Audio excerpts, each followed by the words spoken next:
지난 한 주간 동안 우리는 룻기 2장 8절에서 4장 22절까지의 말씀과 고린도전서 1장 1절에서 17절까지의 말씀을 함께 묵상하였습니다.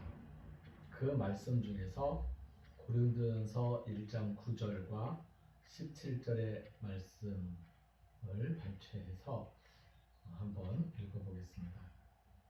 하나님은 신실하신 분이십니다. 하나님을 통해서 여러분은 부르심을 받아 하나님의 아들 예수 그리스도 우리 주님과 사귐을 가지게 되었습니다. 그리스도께서 나를 보내신 것은 그리스도의 십자가가 헛되이 되고 마는 일이 없도록 하신 것입니다. 말씀을 중심으로 해서 부르심과 보내심이라는 제목으로 함께 묵상을 나누려고 합니다. 룻기의 기록은 참 아름다운 사랑 이야기, 한 편의 드라마를 보는 것 같았습니다. 룻이 보아스에게 고백을 하게 되죠.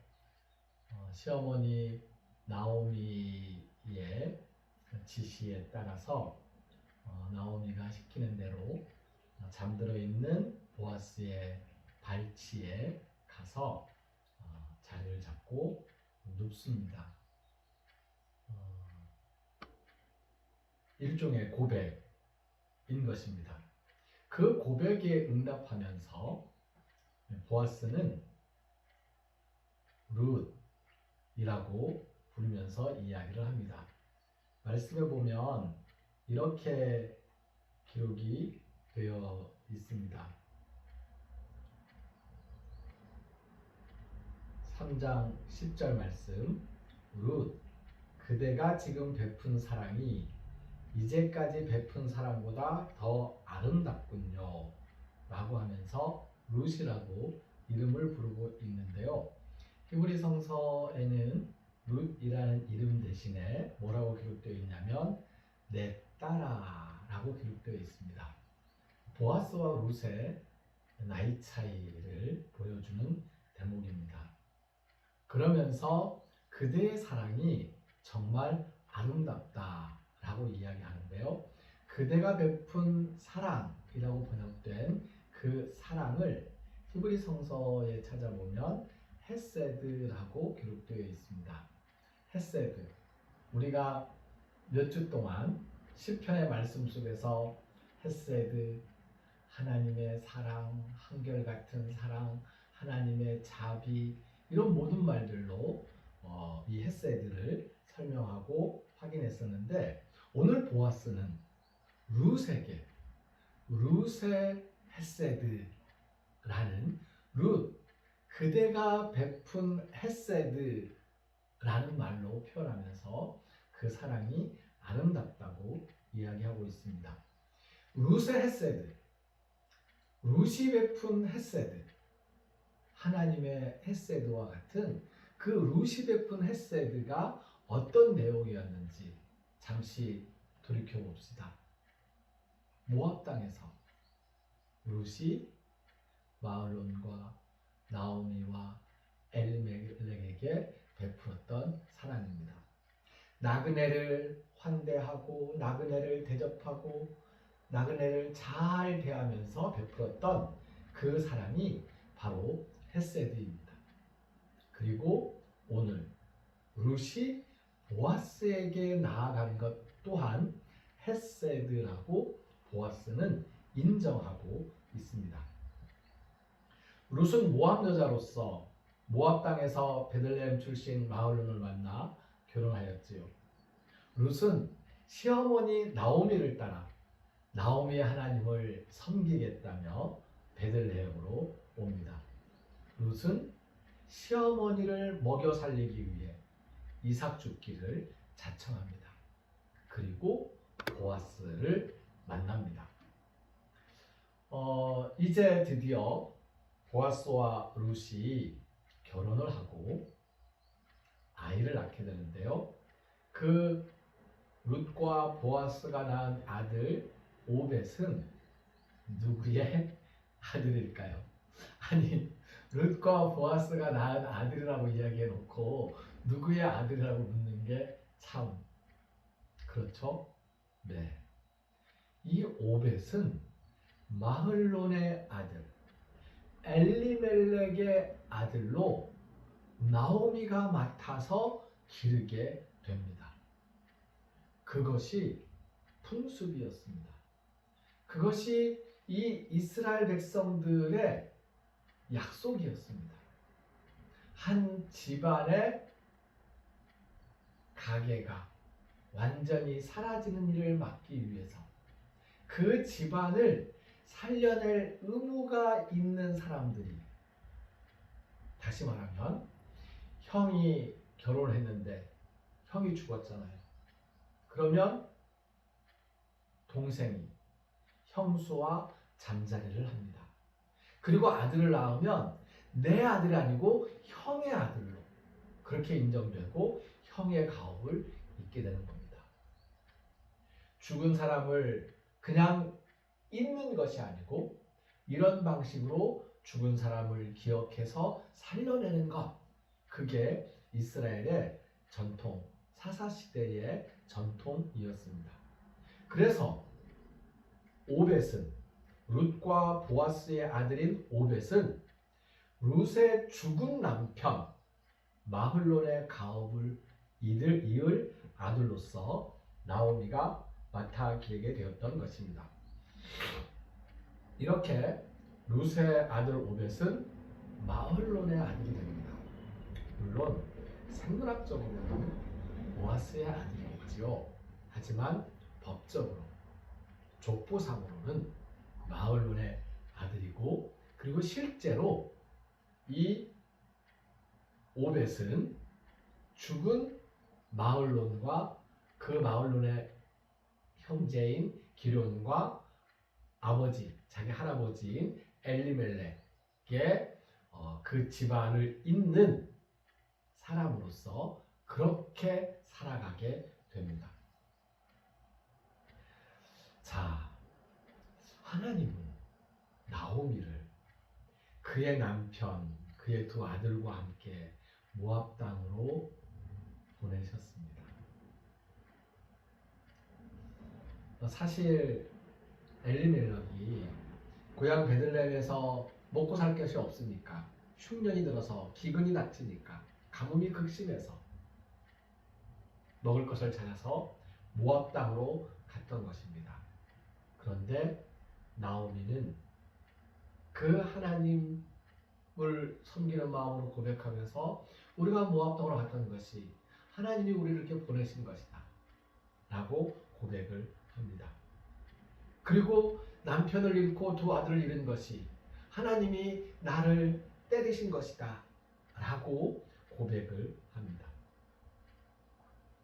하나님에 대한 우리의 고백, 하나님이 이렇게 하셨어, 하나님이 인도하셨어, 하나님이 부르셨어, 하나님이 보내셨어 라고 하는 것들은 다 우리 믿음의 고백입니다. 이것을 하나님의 그 시나리오로 그렇게 이제 그냥 생각하고 그렇게 이해하고 그 성경을 받아들이면 조금 많은 오해들이 발생할 수도 있습니다. 그건 우리의 신앙 고백이에요. 아무튼 그 고백을 따라서 조금만 더 살펴보겠습니다. 예, 하나님은 룻을 나오미와 함께 베들레헴 땅으로 부르셨습니다. 하나님은 룻을 보아스의 밭으로 보내셨고 나오미를 통해 보아스의 발치로 보냈습니다. 하나님께서 부르시고 하나님께서 보내시는 것, 그것은 무엇을 위해서일까요? 바로 사귐을 가지게 하려는 것입니다. 하나님은 사귐을 가지게 하려고, 그리스도의 십자가가 헛되이 되고 마는 일이 없도록 하려고 하나님께서 우리를 부르셨고 우리를 보내시는 겁니다. 십자가의 죽음, 십자가에 달려 죽으신 그리스도 우리 주님 예수님, 그 죽음의 상태로 잊어버리고 기억에서 사라지게 할 것이 아니고 그 그리스도 우리 주님과 부활의 주님과 사귐을 갖게 하려고 우리를 부르시고 우리를 보내시는 것입니다.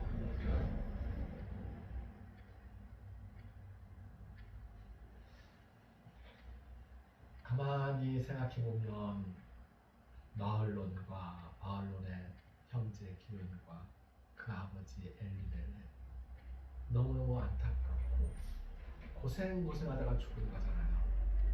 베들레헴에서도 먹을 것이 없었어요. 고생하다가 모압 땅까지 갔습니다. 모압 땅에서 또 어떻게 살았겠습니까? 모압에는 내 밭이 없잖아요. 베들레헴은 내 밭이 있었어요.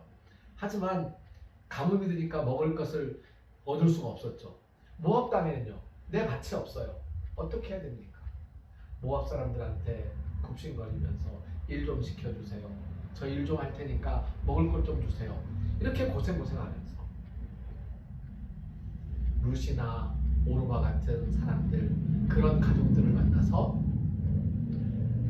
많은 도움을 받긴 했지만 그럼에도 불구하고 고생하면서 살았던 거잖아요. 그리고 고생하다가 고향에 돌아오지 못하고 타향에서 그 죽음을 맞이했잖아요.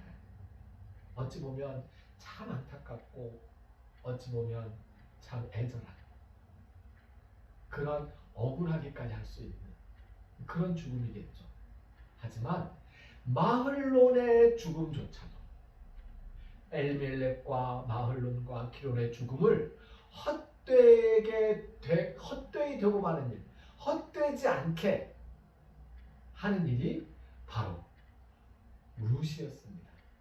마흘론을 만났던 루시, 시어머니 나오미와 함께 베들레헴으로 따라오고, 그리고 보아스를 만나고, 그리고 오벳을 낳아서 마흘론의 대를 잇게 합니다.